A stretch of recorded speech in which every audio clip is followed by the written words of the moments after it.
Hello friends, जय माता दी। आज मैं आपको राजा विक्रमादित्य से जुड़ी सिंहासन बत्तीसी की कहानी सुनाने जा रही हूँ, जो सातवीं पुतली कुमुद द्वारा सुनाई गई है।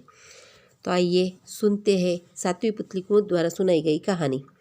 सातवीं पुतली कुमुद बोली, सुन राजा भोज, राजा विक्रम प्रायः रात के सन्नाटे में चुपचाप राजमहल के शयनगार से निकल जाया करता था। नगर भ्रमण कर अपनी प्रजा की खोज खबर लिया करता था। एक रात राजा विक्रम नगर भ्रमण कर रहा था कि अचानक देखा एक स्त्री रो रही है और वो रोने की आवाज़ की दिशा की ओर बढ़ता गया। कुछ दूर तक एक स्त्री घर के बाहर बैठी रो रही थी। राजा विक्रम उसके सामने जाकर बोला, क्या है बहन, क्यों रो रही हो? स्त्री ने उसे सिपाही समझा और बोली, सिपाही जी, मेरा आदमी मर गया है। उसे अगले चौराहे पर सूली पर लटका दिया गया है। सुबह लाश उतारी जाएगी। वह चोर था, राजा ने उसे फांसी की सजा दी है। विक्रम बोला, तब तुम्हारा रोना व्यर्थ है। तुमको पता है, राजा विक्रम के राज्य में थोड़ा सा अपराध करने पर भी कठोर दंड मिलता है। स्त्री कहने लगी, मैं इसलिए रो रही थी कि रात को मैं उसे अपने हाथ से खाना खिलाया करती थी। काश एक बार उसे खाना दे सकती। राजा विक्रम आश्चर्य से बोले, अब तो वह मर चुका है। तुम तो समझदार हो, भला मुर्दा खाना खा सकता है? हाँ, अगर तुम्हें कोई सहारा चाहिए तो मैं राजा से कहकर व्यवस्था करा सकता हूँ। वो कहने लगी, नहीं, इसकी ज़रूरत नहीं है। एक बार खाना खिलाने का मन था। वह सूली पर ऊंचाई पर लटका है, इस कारण खिला नहीं पा रही हूँ।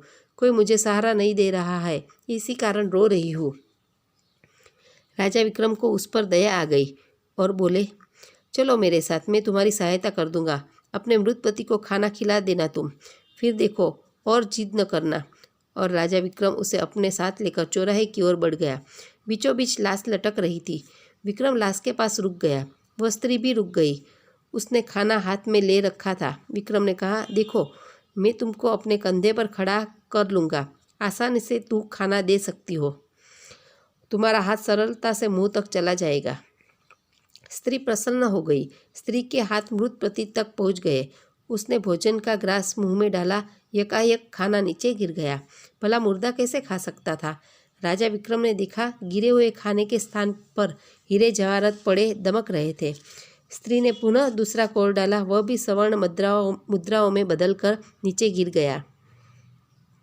राजा विक्रम चौंक गया। हीरे जवाहरात गिरते देखकर उसने फौरन उस स्त्री को कंधे से नीचे उतार दिया और बोला, कौन हो तुम? सच सच बतलाना। उस युवती ने मुस्कुराकर कहा, मैं तुम्हारे राज्य की लक्ष्मी हूँ। तुम्हारी परीक्षा ले रही थी। एक गरीब दुखिया की तुम इस तरह सहायता करते हो, यह देखकर मैं प्रसन्न हूँ। मांग लो, क्या मांगना है? विक्रम ने कहा, आपका दिया सब कुछ मेरे पास है, मुझे कुछ नहीं चाहिए। लक्ष्मी ने कहा, फिर भी ये हीरे जवाहरात अपने पास रखो। राजा विक्रम ने हीरे जवाहरात नहीं लिए। कहा, माँ, भूख लगने पर आदमी हीरे जवाहरात खाकर पेट नहीं भर सकता। मुझे अन्न चाहिए। अन्न से ही आदमी जीवित रह सकता है। लक्ष्मी बोली, तब तुम मेरी बहन अन्नपूर्णा के पास चलो। लक्ष्मी राजा विक्रम को अपने साथ लेकर गंगा तट पर आई और अन्नपूर्णा को पुकारा।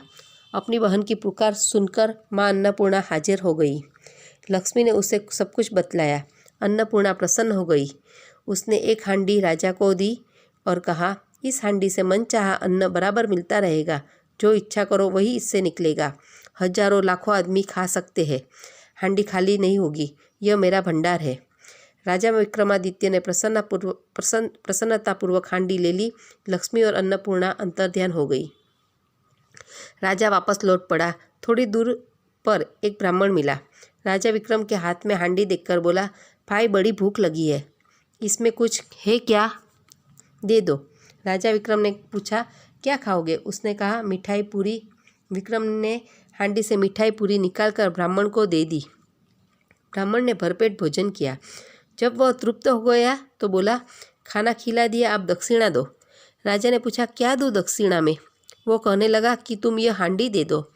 सुनो राजा भोज, विक्रमादित्य ने वह हांडी उस ब्राह्मण को दे दी। खाली हाथ वह वापस राजमहल आ गया। अब बोलो, क्या तुम इस प्रकार कर सकते हो, या तुमने अपने जीवन में कभी भी इस प्रकार का कार्य किया है? अगर किया है तो इस सिंहासन पर बैठो।